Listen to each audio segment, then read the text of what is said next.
नमस्कार दोस्तों, हिंदी भाषा यूट्यूब चैनल पर आपका स्वागत है। साथियों, आज हम क्वेश्चन लेकर आए हैं। हमारा जो हिंदी साहित्य का इतिहास है उससे संबंधित प्रश्न रहेंगे। 10 या 11 प्रश्न रहेंगे जो कि किसी भी कम्पिटिटिव एग्जाम की दृष्टि से अति महत्वपूर्ण प्रश्न होंगे। चलिए वीडियो की शुरुआत करते हैं। भक्ति आंदोलन को साहित्य की देन किसने कहा है? भक्ति आंदोलन को साहित्य की देन किसने कहा है? ग्रियर्सन, रामचंद्र शुक्ल, हजारी प्रसाद द्विवेदी, नामवर सिंह। तो साथियों, जल्दी से जल्दी उत्तर देने का प्रयास करें और ये बताना इसमें आपके कितने क्वेश्चन सही हो पाए। और ये वीडियो आपको अच्छी लगे तो अपने साथियों के साथ शेयर करें और चैनल पर आप पहली बार आए हैं तो इसे सब्सक्राइब कर लें। भक्ति आंदोलन को साहित्य की देन किसने माना है? जल्दी से जल्दी उत्तर देने का प्रयास करें। साथियों, इसमें आपका उत्तर अगर ए आया है ग्रियर्सन तो बिल्कुल सही जवाब है। अगला हमारा प्रश्न है, भक्ति काव्य को भारतीय चिंताधारा का स्वाभाविक विकास किसने माना है? भक्ति काव्य धारा को भारतीय चिंताधारा का स्वाभाविक विकास किसने माना है? नामवर सिंह, हजारी प्रसाद द्विवेदी, बच्चन सिंह, डॉक्टर रामकुमार वर्मा। जल्दी से जल्दी उत्तर देने का प्रयास करें। आपका उत्तर बिल्कुल सही आया है, हजारी प्रसाद द्विवेदी।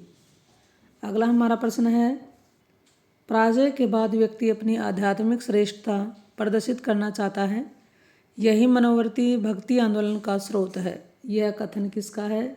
यह बताना है यह कथन किसका है। ऑप्शन आपके सामने है साथियों। बाबू श्याम सुंदर दास, बाबू गुलाब राय, आचार्य रामचंद्र शुक्ल, हजारी प्रसाद द्विवेदी। प्रश्न को पहले ध्यान से समझें।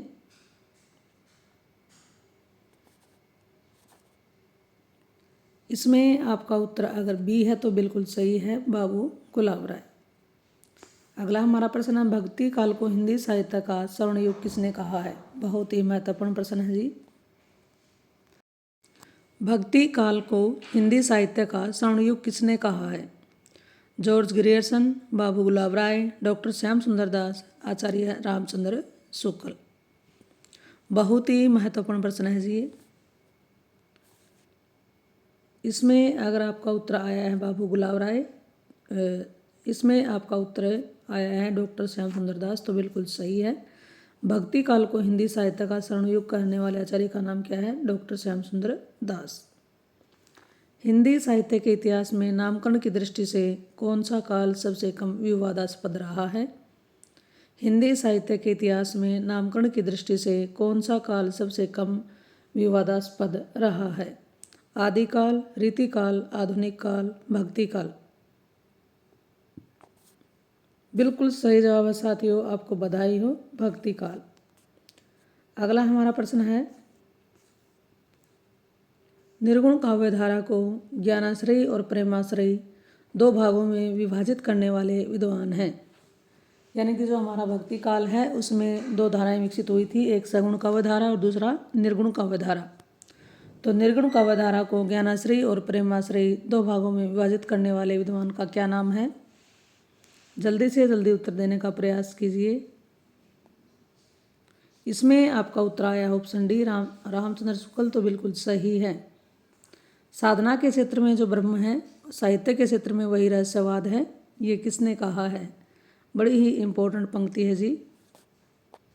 साधना के क्षेत्र में जो ब्रह्म है, साहित्य के क्षेत्र में वही रहस्यवाद है, ये किसने कहा है? बिल्कुल सही जवाब है जी, आचार्य रामचंद्र शुक्ल की पंक्तियां हैं। विष्णु का सर्वप्रथम उल्लेख मिलता है, विष्णु का सर्वप्रथम उल्लेख कहाँ पर मिलता है? यजुर्वेद, अथर्ववेद, ऋग्वेद, सामवेद। इसका उत्तर आपका ऑप्शन सी आया है, ऋग्वेद तो बिल्कुल सही उत्तर है जी। अगला हमारा प्रश्न है, वैष्णव धर्म के संस्थापकों में नहीं है, रामानुज, माधवाचार्य, निम्बार्क, नामदेव। वैष्णव धर्म के संस्थापकों में से कौन आचार्य नहीं है? बिल्कुल सही जवाब दिया है कई साथियों ने, नामदेव।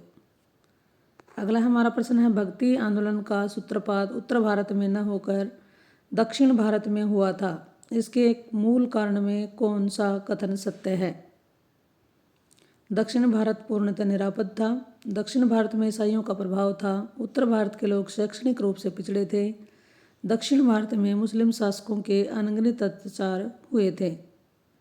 तो ये जल्दी से जल्दी देखते हुए उत्तर देने का प्रयास कीजिए।